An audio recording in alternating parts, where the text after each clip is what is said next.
Evangelio según Mateo, capítulo 5, y vamos a leer el versículo 9. Bienaventurados los pacificadores, porque ellos serán llamados hijos de Dios. Antes de considerar el significado de estas palabras, quisiera anotar el lugar que ocupa esta bienaventuranza en el pasaje completo. No debemos olvidar que hay aquí una secuencia de pensamiento en el cual cada idea nos va llevando a la otra. Es como una cadena donde cada eslabón sigue al otro naturalmente. Todo comienza con la pobreza en espíritu, luego continúa con los que lloran, los mansos, y así sucesivamente hasta llegar al punto en que nos encontramos en este momento. Pero mi interés primordial en esta introducción es que situemos estas palabras en su contexto más cercano. Hace unas semanas estuvimos considerando la pureza de corazón como una de las características esenciales de los ciudadanos del reino de Cristo. Y ahora encontramos que nuestro Señor ha añadido un elemento más a su descripción. Nos dice ahora que los ciudadanos de su reino se distinguen también por ser pacificadores. Y como veremos de inmediato, esta secuencia tiene una razón de ser. Para ser un hacedor de paz, se necesita tener un corazón limpio. Todos los conflictos internos y externos del hombre surgen de la impureza del corazón. En Santiago 4, versículo 1, el apóstol se pregunta: ¿de dónde vienen las guerras y los pleitos entre vosotros? ¿Cuál es la fuente de todos esos conflictos que vemos a diario en la prensa? ¿O de todos esos conflictos que surgen entre los miembros de una familia, o entre los socios de una empresa, o aún entre dos niños pequeños? Si pudiésemos congregar a todas esas personas aquí en esta mañana y les hiciéramos la misma pregunta que Santiago hace aquí, probablemente pocos o ninguno responderá lo que Santiago respondió. Unos dirán que el problema está en la falta de comprensión de los demás. Otros dirán que el problema está más bien en la forma en que los otros hacen las cosas, en la manera en que los otros están manejando la situación. De modo que a la larga llegaremos a la misma conclusión que llegó el filósofo existencialista Jean-Paul Sartre: el infierno son los demás. El infierno son los demás. Pero Santiago responde a su pregunta con otra pregunta. ¿No es de vuestras pasiones las cuales combaten en vuestros miembros? ¿No es de allí que surgen los pleitos y las guerras? Codiciáis, sigue diciendo Santiago, y no tenéis. Matáis y ardéis de envidia y no podéis alcanzar. Combatís y lucháis, pero no tenéis lo que deseáis, porque no pedís. Es la codicia sumada a un sentido de impotencia lo que ocasiona las guerras y los pleitos, sean estos internacionales o simplemente familiares. Tenemos pasiones que combaten en nuestros miembros, y si tenemos tanta guerra interior, no es extraño que terminemos guerreando con todos los que nos rodean. Si no podemos tener paz dentro de nosotros mismos, ¿cómo podemos vivir en paz con los demás? Si nuestros deseos son tan impetuosos y no tenemos dominio sobre ellos, no es extraño entonces que tengamos tantos conflictos internos. Pero pastor, ¿y los cristianos no tienen esos conflictos? También los tienen. Los cristianos también desean cosas, pero ellos saben que el obtenerlas depende de la voluntad de Dios. El cristiano hace todo lo que está a su alcance en su responsabilidad, pero tienen la convicción de que la respuesta final vendrá del trono de la gracia. Por eso sus deseos se convierten a menudo en oraciones. Pero los hombres de los que nos habla Santiago en su carta codician y luchan por obtener lo que quieren como si dependiera de ellos mismos. Sus deseos no se convierten en oración, sino más bien en una fuente de enojo y de envidia. Y son precisamente esas pasiones el combustible que enciende el fuego de los pleitos, las guerras y las luchas. ¿Qué nos enseña todo esto?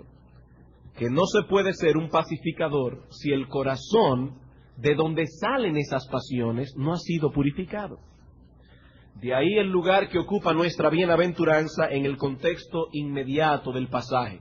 Primero viene la limpieza de corazón y luego la disposición de ser un hacedor de paz. Una cosa sigue a la otra, no puede ser de otro modo. Hay muchos grupos e individuos abogando hoy por la paz. Y podría decir que hasta cierto punto está de moda hablar de eso. Se ve bien abogar por la paz, pero no están enfocando las cosas desde una perspectiva correcta. Algunos dicen, todo lo que se necesita es que haya más amor entre los seres humanos, más comprensión, menos egoísmo, un trato más equitativo. Pero yo me pregunto, ¿cómo puede el hombre actuar con equidad o ser comprensivo si su corazón está lleno de impurezas? Estamos pidiéndole peras al olmo. Si no purificamos el corazón, no podremos vivir en paz. Habría más paz si hubiese más santidad. Estos dos compañeros inseparables siempre caminan juntos. Donde hay uno, encontraremos el otro necesariamente. El autor de Hebreos resume todo esto en su 12º capítulo, versículo 14, cuando dice, seguid la paz con todos y la santidad, sin la cual nadie verá al Señor. Y esto concuerda con las palabras de Cristo en las bienaventuranzas. Solo los puros de corazón verán a Dios. Porque nadie puede participar de ese privilegio sin santidad. Pero esa santidad no camina sola. ¿Qué dice el autor de Hebreos? Seguid la paz con todos y la santidad, sin la cual nadie verá al Señor. La pureza de corazón y el espíritu apacible caminan juntos. En Santiago capítulo 3, versículo 17 se nos dice que la sabiduría que es de lo alto es primeramente pura, después pacífica. Primeramente pura, después pacífica. Así que la conexión de las bienaventuranzas es perfecta. Perfecta. Si luchamos por la paz, pero no trabajamos al mismo tiempo con el corazón del hombre, estamos atacando la fiebre, pero al mismo tiempo estamos dejando la infección intacta. Intacta. Todas esas guerras surgen de la corrupción que hay en el hombre. Si la corrupción es removida, los problemas terminarán. Si la corrupción no es removida, los problemas continuarán. En Gálatas capítulo 5, versículo 20, el apóstol Pablo da una lista de las obras que emanan de nuestra corrupción, de nuestra carne pecaminosa. Y después de mencionar la idolatría y la hechicería, él sigue con las enemistades, pleitos, celos, iras, contiendas, disensiones, herejías, envidias y homicidios. Y noten cómo se multiplican las palabras para referirse al mismo asunto. Enemistades, pleitos, celos, iras, contiendas, disensiones. Todo eso surge de la carne. Entendiendo carne aquí como la corrupción que habita en nuestros cuerpos no glorificados. Así que solo los puros de corazón pueden ser pacificadores. Pero yo quisiera en esta mañana llegar más lejos aún y afirmar que los puros de corazón son necesariamente pacificadores. Solo los puros de corazón son pacificadores. Pero aquí estamos añadiendo un ingrediente más. Aquellos que son puros de corazón se evidenciarán porque son pacificadores. Lo que quiero decir más directamente es que si usted no es un pacificador, es por el hecho de que no es puro de corazón. Usted sigue siendo manejado por esas obras de la carne de las que habla Pablo aquí. Las enemistades, los pleitos, los celos, la ira, la envidia, las disensiones, etc. Bien, habiendo considerado el lugar que ocupa esta bienaventuranza en el contexto general del pasaje y sobre todo en su contexto más inmediato, pasemos ahora a considerar el contenido de la bienaventuranza en sí mismo. Y lo haremos a través de 3 encabezados o 3 preguntas. En primer lugar, nos preguntaremos ¿qué es un pacificador? En segundo lugar, ¿cuáles son las manifestaciones que evidencian a los pacificadores? Y finalmente, ¿cuál es la promesa contenida en el texto para los pacificadores? Mi intención original era responder estas 3 preguntas hoy en la mañana. Eso va a ser imposible. Así que vamos a comenzar con nuestra primera pregunta. ¿Qué es un pacificador? Y debemos ser muy cuidadosos a la hora de querer responder esta pregunta. Porque para algunas personas ser un pacificador significa estar dispuesto a sacrificar aún aquellos principios, enseñanzas y verdades que no son negociables con tal de no tener problemas con los demás. ¿Qué es un pacificador para esta persona? Negociar lo que sea, hasta lo que no se puede negociar, con tal de no tener problemas con los demás. Para estas personas no importa el precio que haya que pagar con tal de mantener la paz. Pero hay ciertas situaciones en que hacer la paz con los hombres es igual a hacer la guerra contra Dios. Hacer la paz con esos hombres es hacer guerra contra Dios. Por ejemplo, una cosa es ser gentil y amable con el inconverso, y otra muy distinta es ser indiferente a sus pecados y aún llegar a asociarnos con ellos en intimidad. Una cosa no tiene que ver con la otra. En el Salmo 120, versículo 7, David se describe a sí mismo como un hombre pacífico. Él dice, yo soy pacífico. Y sin embargo, en el Salmo 26, versículos 4 al 5, el mismo David escribió lo siguiente: yo no me he sentado con hombres hipócritas, ni entré con los que andan simuladamente. Aborrecí la reunión de los malignos, y con los impíos nunca me senté.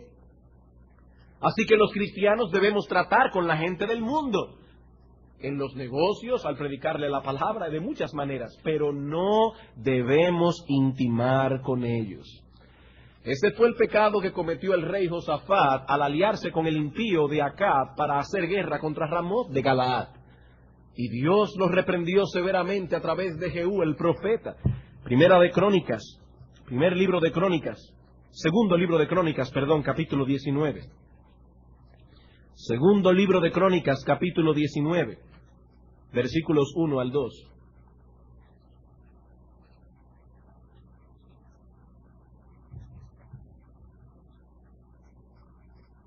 Luego que el rey Josafat volvió de haber tenido su alianza y su intimidad con el rey Acab, dice la Escritura, versículo 2, que le salió al encuentro el vidente Jehú, hijo de Anani, y dijo al rey Josafat: ¿al impío das ayuda y amas a los que aborrecen a Jehová? Pues ha salido de la presencia de Jehová ira contra ti por esto. Dios no ha llamado a los cristianos a amar en ese sentido, a intimar, a asociarnos íntimamente con aquellos que aborrecen al Señor. Ser un pacificador no significa que podemos tener comunión íntima con cualquier persona. Tampoco significa que podemos sacrificar la verdad en aras de la paz. En Proverbios capítulo 23, versículo 23, Salomón dice: compra la verdad, pero no la vendas. Compra la verdad, adquiérela al precio que sea, pero no la vendas. Nunca debemos cambiar la verdad por otra mercancía, aunque sea la paz. No debemos hacer eso. Martín Lutero dijo en una ocasión: es mejor que los cielos se desplomen antes de que una migaja de verdad perezca. Ese es el problema del movimiento ecuménico, en que ha querido establecer la paz, pero a costa de la verdad. Están dispuestos a sacrificar lo que sea, incluyendo verdades inamovibles de la palabra de Dios, con tal de mantener una supuesta unidad en las iglesias. Pero eso no es porque son pacificadores, lo hacen porque no tienen convicciones. No tienen convicciones. Como dice el profeta Amós, no pueden andar dos juntos a menos que estén de acuerdo. La única forma de establecer una unidad que sea genuina y perdurable es promoviendo la verdad. ¿Por qué? Porque la luz y las tinieblas no pueden tener comunión, dice el apóstol Pablo en 2 Corintios 6, 14 en adelante. Tampoco somos pacificadores cuando sabemos que alguien ha hecho algo digno de reprensión, pero no hacemos nada al respecto, movidos supuestamente por un deseo de mantener la paz. Es nuestro deber amonestar al transgresor, y no podemos sacrificar nuestros deberes para mantener la paz. No podemos sacrificar nuestros deberes para evitar problemas. Es menester obedecer a Dios antes que a los hombres. ¿Qué hizo Daniel cuando se le ofreció la comida del rey? Daniel dijo, yo lo siento, yo no puedo contaminarme. Y cuando se tiró un edicto de que no se podía orar a ninguna deidad, a ningún rey, que no fuera al rey Darío y a los dioses que él adoraba, Daniel, como era su costumbre, abrió las ventanas de su casa y oró a Jehová el Señor. Él no podía sacrificar sus deberes en aras de la paz. ¿Y qué podemos decir de nuestro propio Señor Jesucristo? Él, que es el príncipe de paz, en una ocasión tomó un azote de cuerdas para sacar a los mercaderes del templo. Para nuestro bendito Señor, la gloria de Dios estaba por encima de cualquier otra cosa. ¿Cuál es entonces el significado de esta expresión? Bueno, ser un pacificador es lo mismo que ser un hacedor de paz. Y la palabra paz es usada en la Escritura de dos maneras distintas, aunque relacionada íntimamente la una con la otra. En primer lugar, se usa la palabra paz en la Biblia para describir una condición interna del individuo. Se usa la palabra paz para describir una condición interna del individuo. Alguien ha descrito esa condición interna como un estado tranquilo del alma que está segura de su salvación por medio de Cristo, y que por lo tanto no teme nada que pueda venir de parte de Dios, y que al mismo tiempo está contenta con su porción terrenal. Cuando usted dice como cristiano, estoy en paz, ¿qué está queriendo decir? Este hombre ha descrito esa paz, y repito, como un estado tranquilo del alma que está segura de su salvación por medio de Cristo, y que por lo tanto no teme nada que pueda venir de parte de Dios, y que al mismo tiempo está contenta con su porción terrenal. Es a esa paz que se refirió nuestro Señor Jesucristo en Juan 14:27. Mi paz, la paz os dejo, mi paz os doy. ¿Qué paz es esta? Esa tranquilidad del alma que hemos descrito ya, lo opuesto a un corazón ansioso, lo opuesto a un corazón temeroso. Es la paz de aquel que puede cantar con convicción las letras de ese famoso himno escrito por Spafford en medio de una amarga prueba, cuando su esposa le avisó que sus 4 hijas habían perecido en el medio del Atlántico. Y ese mismo día recibió una carta de Londres en que le decía que el banco en el que tenía todo su dinero había quebrado por completo. Y en un solo día este hombre se quedó sin hijas y se quedó sin dinero. De ser un hombre rico, llegó a ser un hombre de extrema pobreza. Y ese mismo día, este hombre de Dios del siglo pasado escribió: de paz inundada mi senda ya esté, o cúbrala un mar de aflicción, cualquiera que fuera mi suerte diré, estoy bien con mi Dios. Esa es la paz que Cristo nos dejó. Pero en segundo lugar, la palabra paz se usa en la Biblia para describir una condición de armonía y unidad entre dos personas o grupos de personas. Una condición de armonía y unidad entre dos personas o grupos de personas. Por ejemplo, cuando decimos que dos naciones están en paz o han hecho la paz, obviamente no nos estamos refiriendo a la tranquilidad que hay en el corazón de sus ciudadanos. Eso no es lo que queremos decir. Estamos hablando más bien de una condición existente entre ambos países. Esa paz señala la ausencia de fricciones, de animadversión, pleitos, guerras, envidias, etc. Es en ese sentido que el Señor Jesucristo usó la palabra paz en Mateo capítulo 10, versículos 34 al 35. Mateo capítulo 10, versículos 34 al 35.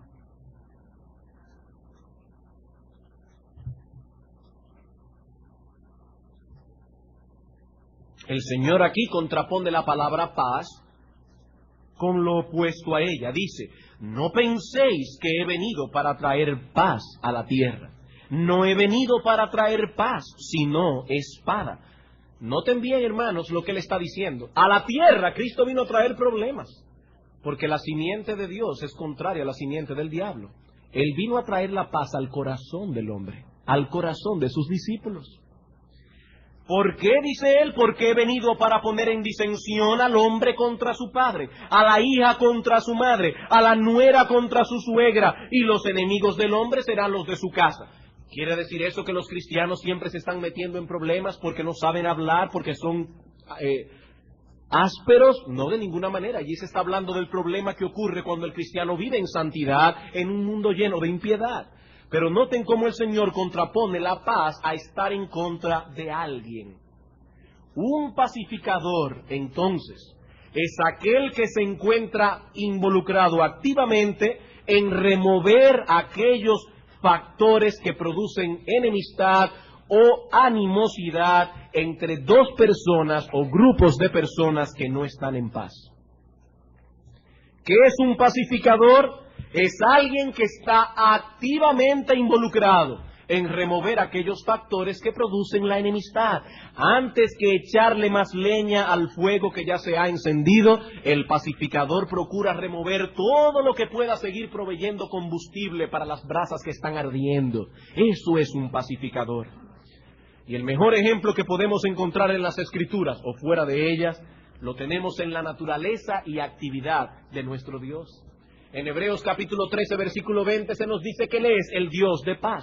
En Isaías capítulo 9, versículo 6, se nos dice que una de las características que tendría nuestro Señor Jesucristo es que Él sería príncipe de paz. Dios nos vio sumidos en enemistad contra Él. ¿Y qué hizo Dios? Nos reconcilió. Colosenses capítulo 1. Colosenses capítulo 1.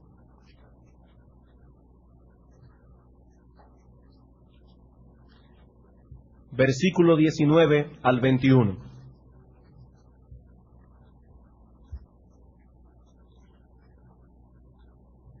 Dice aquí, por cuanto agradó al Padre que en Cristo habitase toda plenitud, y por medio de Él reconciliar consigo todas las cosas, así las que están en la tierra como las que están en los cielos, haciendo la paz mediante la sangre de su cruz. Y a vosotros también, que erais en otro tiempo extraños y enemigos en vuestra mente, haciendo malas obras, ahora os ha reconciliado. Somos enemigos de Dios por causa de nuestro pecado, pero el Dios de paz hizo algo para remover la enemistad. ¿Qué hizo Dios? Él envió a su Hijo para procurar a través de Él reconciliación con el pecador. Justificados pues por la fe, dice Romanos 5:1, tenemos paz para con Dios. Pero la cruz no solo sentó la base de nuestra paz con Dios, sino también la paz entre aquellos que ahora disfrutan esa paz con Dios. Estoy diciendo, hermanos, que esa paz que Dios nos provee en el Evangelio no es únicamente vertical, sino también horizontal. No tenemos tiempo ahora para ver ese texto con todos sus detalles, pero en Efesios capítulo 2, los versículos 11 al 18, el apóstol ilustra ese ejemplo de lo que sucedió entre los gentiles y los judíos.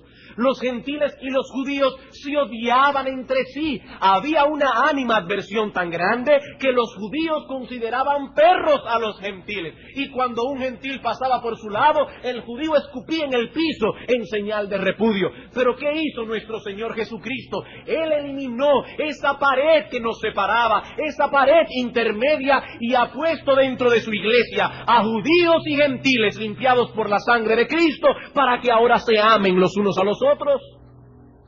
Él hizo la paz. Por eso es que el Evangelio se le llama en las Escrituras el Evangelio de la paz. ¡Cuán hermosos son los pies de aquellos que van predicando la paz! En Efesios 6:15 dice Pablo, pónganse en los pies el calzado del Evangelio de la paz. El Evangelio promueve la paz, no solamente con Dios, sino también entre unos y otros.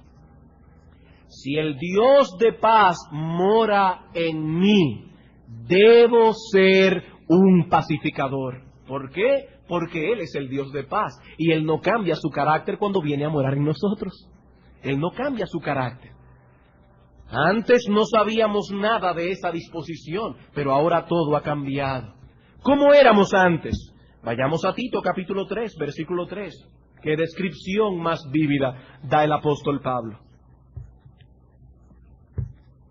Porque nosotros también éramos en otro tiempo, como Pablo, éramos insensatos, rebeldes, extraviados, esclavos de concupiscencias y deleites diversos, viviendo en malicia y envidia, aborrecibles y aborreciéndonos unos a otros. Esa era nuestra condición antes de que la bendita gracia del Señor nos alcanzara. Hermanos, nosotros vivimos en un mundo de lobos. En un mundo de lobos. Todos luchan para lograr obtener lo que desean, no importa cómo. ¿Y cuál es la raíz de ese mal? El egoísmo y el egocentrismo natural del hombre. Todos aspiramos convertirnos en el sol del universo y queremos que los demás giren en torno a ustedes y a nosotros. ¿Se imaginan ustedes qué pasaría si los planetas de nuestra galaxia actuaran así? Imagínese, por ejemplo, a Plutón, ese planetica y más pequeñito que hay por allá arriba. Imagínese a Plutón que de repente se rebele contra la órbita que Dios le impuso y diga, ¿por qué tenemos nosotros que girar en torno al Sol? De ahora en adelante quiero que Júpiter, Saturno y todos los demás cambien de órbita y comiencen a girar alrededor mío. Pero entonces sale la Tierra y dice, eso es inadmisible, soy el único cuerpo celeste en el que hay vida humana, por tanto me niego a girar en torno al Sol, en torno a Plutón o cualquier otro planeta. De ahora en adelante yo seré el centro de la galaxia. ¿Qué sucedería si los planetas pudiesen rebelarse de ese modo? Bueno, que el universo caería en un estado caótico. Eso es precisamente lo que ha ocurrido en el universo de los seres humanos. Exactamente lo mismo. Dios nos creó para que nuestras vidas giraran en torno a Él, no en torno a nosotros mismos, no en torno a los demás, como dicen los humanistas. Él y solo Él debía ser el sol de nuestro universo, pero ese hombre creado a la imagen de Dios no quiso seguir en esa posición, se rebeló contra Dios y contra todo, y por eso no podemos vivir en paz. Pero una vez somos reconciliados con Dios y Él pasa a ser el centro de nuestra existencia, no solo experimentamos paz y quietud interna, sino que también comenzamos a procurar activamente la paz con los demás. ¿Qué dice Pablo en Tito 3:3, el texto que leímos? Pablo dice, eso éramos. Éramos. Pero ahora todo ha cambiado.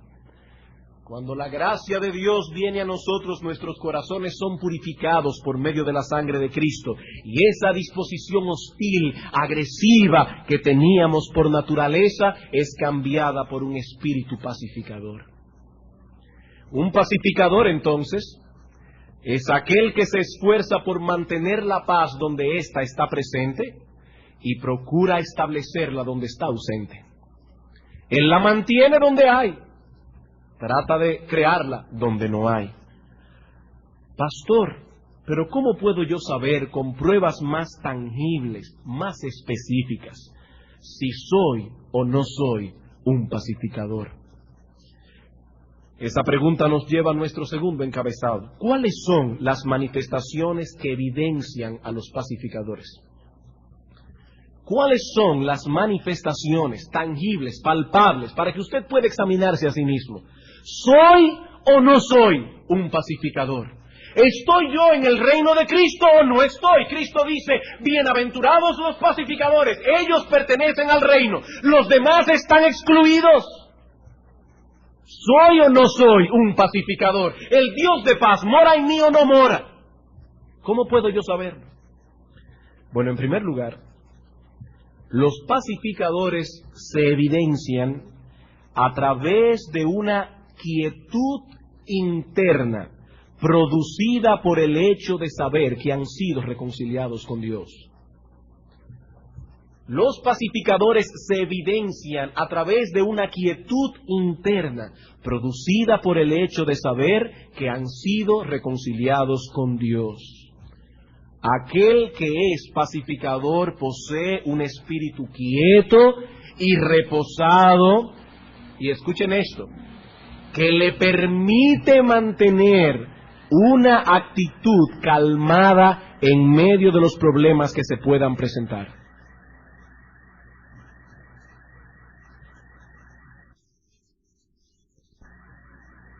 Pues seguimos.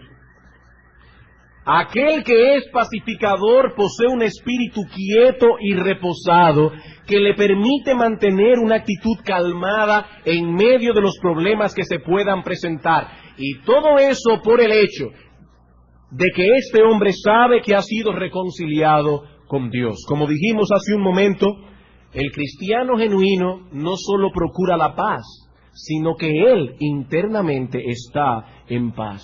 Hermanos, este es el punto de partida. Este hombre sabe que sus pecados han sido perdonados y que ha sido reconciliado con Dios, y porque está consciente de esa realidad puede decir como el salmista, aunque un ejército acampe contra mí, yo no temerá mi corazón, aunque contra mí se levante guerra, yo estaré confiado. Para actuar pacíficamente en medio de las agresiones hay que tener esa actitud. Aunque un ejército acampe contra mí, no temerá mi corazón.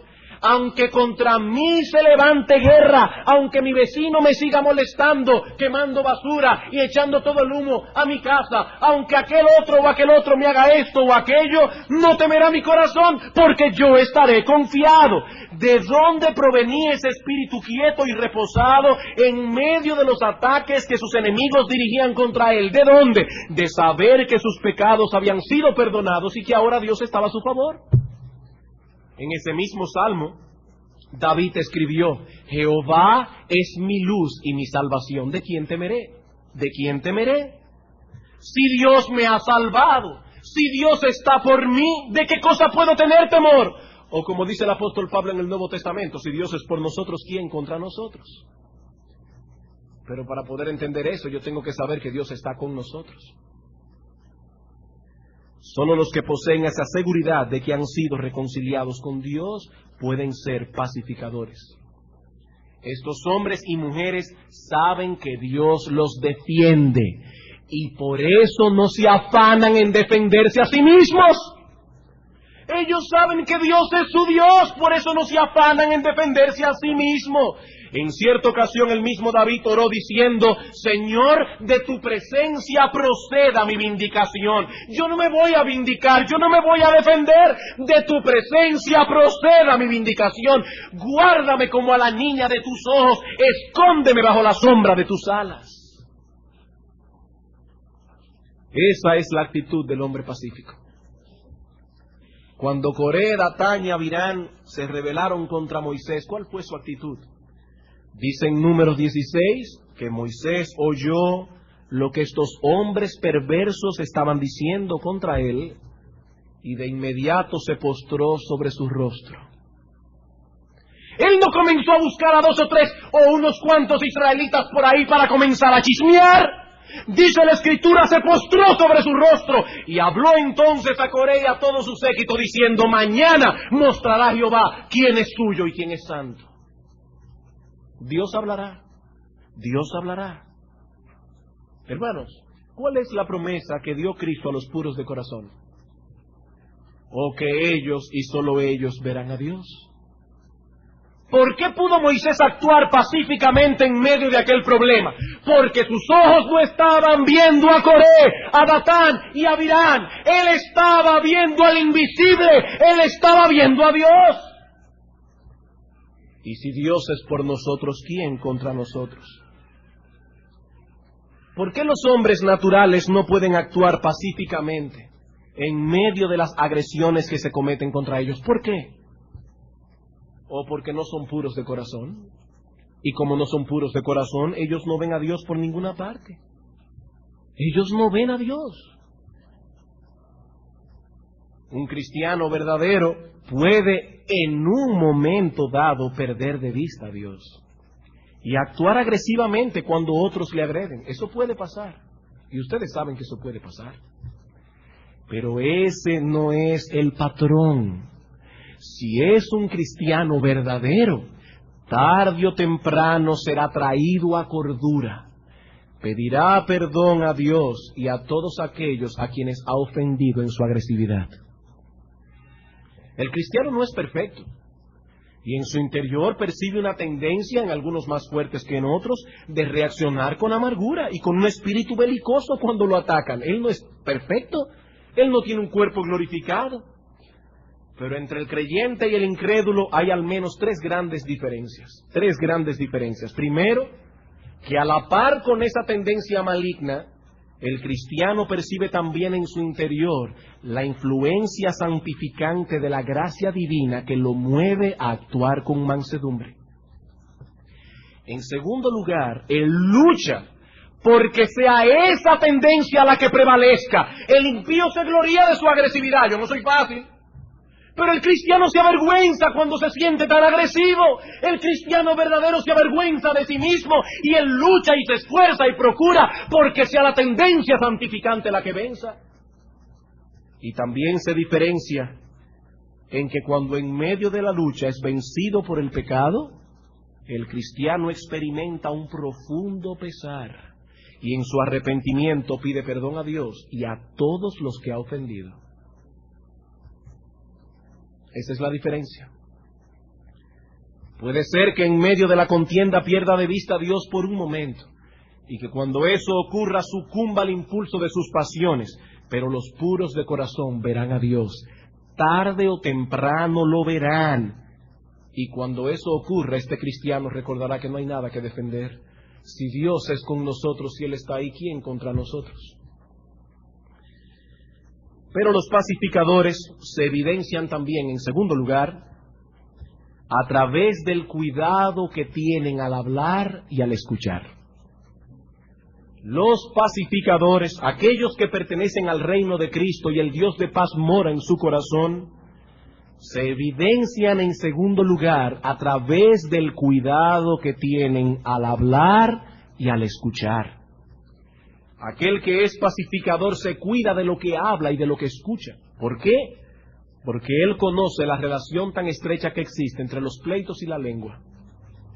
Hay una conexión muy estrecha entre ambas cosas. Santiago dice en el capítulo 3, versículo 6, que la lengua es un fuego, un mundo de maldad, inflama la rueda de la creación y ella misma es inflamada por el infierno. La frase que usa Santiago aquí y que Reina Valera traduce la rueda de la creación es difícil de traducir y por lo tanto difícil de interpretar. Pero la idea parece ser que inflama el ciclo completo de la vida de una persona. Es como si Santiago dijera, la lengua nos afecta desde la cuna hasta la tumba. Desde la cuna hasta la tumba. Siempre tendremos que vigilar ese pequeño miembro que, como dice Santiago más adelante, está lleno de veneno mortal. No que la lengua sea realmente venenosa, como la de las áspides, de las serpientes, pero la lengua es el medio de expresión del corazón. De la abundancia del corazón habla la boca. El pecado que aún reside en nuestros cuerpos mortales procurará manifestarse a como dé lugar. Y uno de los canales favoritos que el pecado usa para hacerse sentir es la lengua. Las impurezas del corazón tienen en la lengua un aliado. Si no vigilamos atentamente lo que ese pequeño pero poderoso enemigo puede hacer, los conflictos y diferencias que tengamos con los demás terminarán convirtiéndose en pleitos, amarguras y contiendas. Pregunta: ¿y cómo usa la lengua un hombre pacificador? ¿En qué sentido tienen estos hombres cuidado? Bueno, en primer lugar, y es lo único que veremos por el momento, vamos a tener que seguir hablando de la lengua el domingo próximo, pero en primer lugar, se cuidan de propagar innecesariamente los defectos, errores y pecados de los demás. ¿Cómo se cuida un pacificador en cuanto a su lengua? Bueno, en primer lugar, él se cuida de propagar innecesariamente los defectos, errores y pecados de los demás. Y aquí quiero decir esto con toda solemnidad, para que si pueden subrayarle, subrayenlo, no en sus mascotas, en sus corazones. Pocas cosas son tan mortíferas como el chisme, y pocas cosas son tan efectivas también para crear problemas. En Proverbios capítulo 16, versículo 28, dice que el hombre perverso levanta contienda y el chismoso aparta a los mejores amigos. A los mejores amigos. Dos cosas se dice aquí del chismoso. En primer lugar, se dice que es un perverso. Dice aquí el hombre perverso, el chismoso. El chismoso es un perverso, el perverso es un chismoso. Y en segundo lugar nos dice el texto que sus palabras procuran levantar contienda hasta el punto de llegar a enemistar hasta los mejores amigos. Hasta los mejores amigos.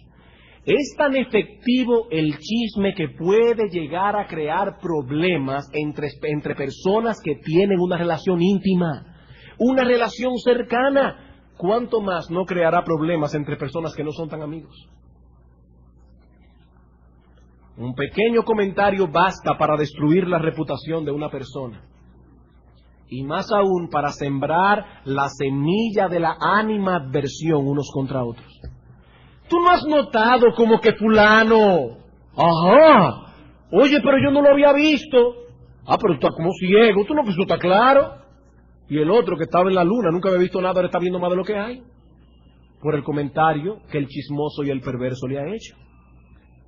El chisme es un combustible de alto poder. Sin leña se apaga el fuego, dice Salomón más adelante. Y donde no hay chismoso, cesa la contienda. El carbón para las brasas y la leña para el fuego. Y el hombre rencilloso para encender contienda.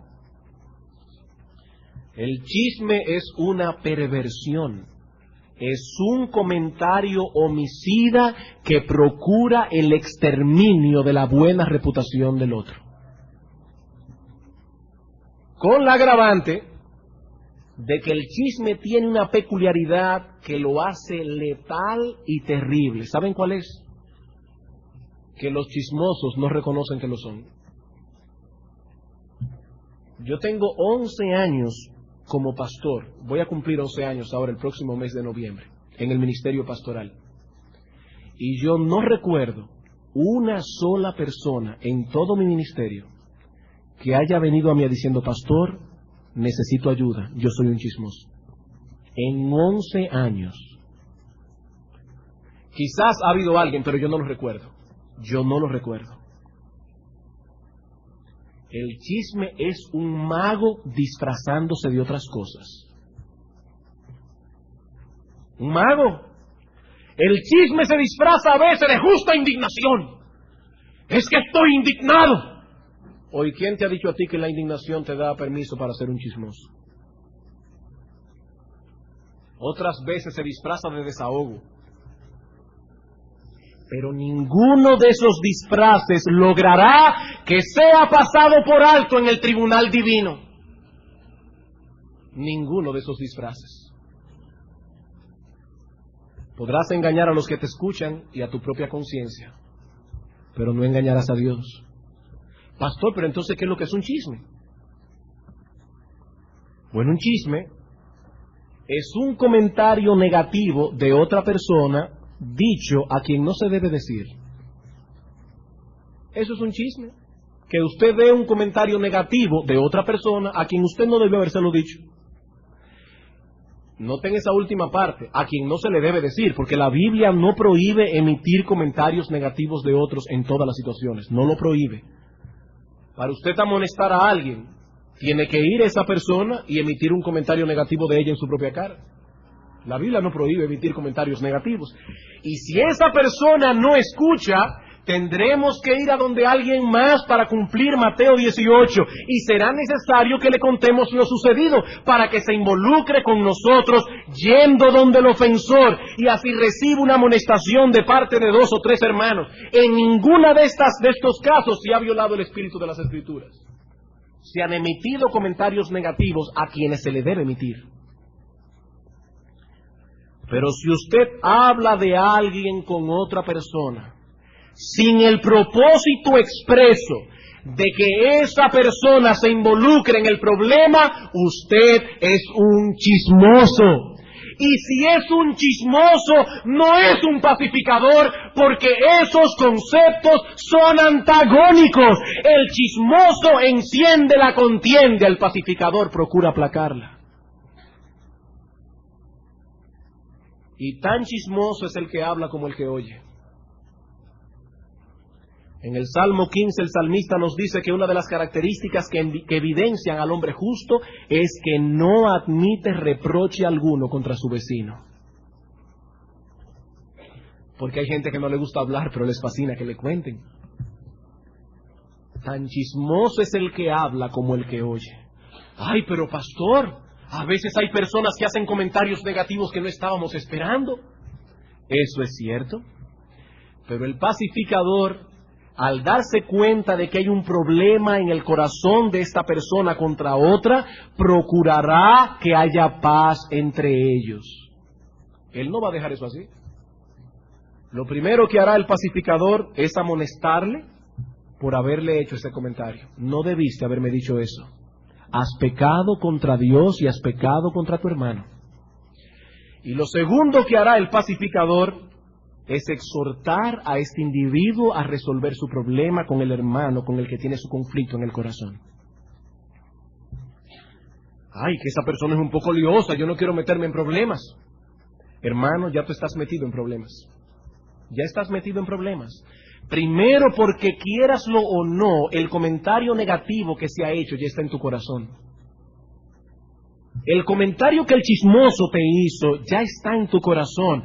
Y lo más terrible es que tú no tienes formas objetivas de saber si ese individuo está diciendo la verdad o si es una mera apreciación de él.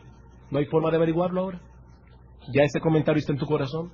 La única manera de sacar ese comentario de tu corazón es que ese hermano vaya a resolver su problema y después regrese a ti diciéndome, hermano, lo que te dije no era así. O decir, hermano, hablé con el hermano, me reconoció su pecado y se arrepintió. Perdóname por haberte contaminado. Es la única manera. Y por otro lado, estás dejando a esta persona sumida en su maldad. Y eso no es lo que hace un pacificador. Ah, pero ¿qué sucede si la persona no quiere ir a hablar? En ese caso, si eres un pacificador, le dirás a este hermano que le vas a dar un tiempo prudente, dependiendo de la disponibilidad de tiempo del individuo para que vaya a hablar. Y si no lo haces, o él no lo hace, tú responsablemente irás a decirle a aquella otra persona que fulano de tal tiene un problema en su corazón contra él. Y no lo vas a hacer a sus espaldas. Le va a decir, fulano, te voy a dar una semana. Si en una semana tú no has hablado con el hermano fulano para arreglar tu problema, responsablemente te digo que yo voy a ir y voy a hablar. Eso es lo que hace un hombre pacificador. Aunque debo decir aquí que algunos casos requieren de consejo pastoral. El asunto es que no debemos dejar las cosas así. No debemos dejar las cosas así.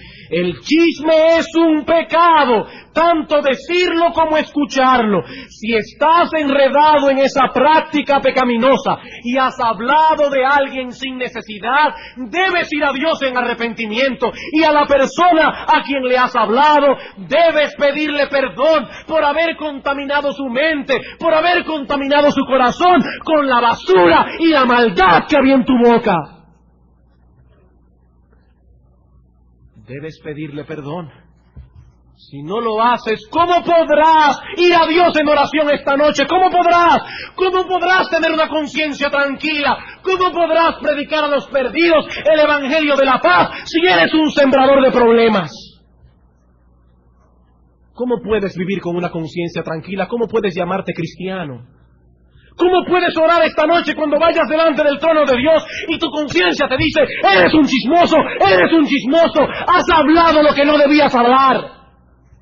Has criticado personas en la iglesia, has criticado cosas que ves mal, y en vez de ir a los pastores, has hablado con otras personas, has cometido perversión en el campamento de Jehová. ¿Cómo puedes vivir con una conciencia tranquila? ¿Cómo puedes llamarte cristiano? Y puedes disfrazar tu perversión como la quieras disfrazar. En el trono de Dios, eso fue tomado en cuenta.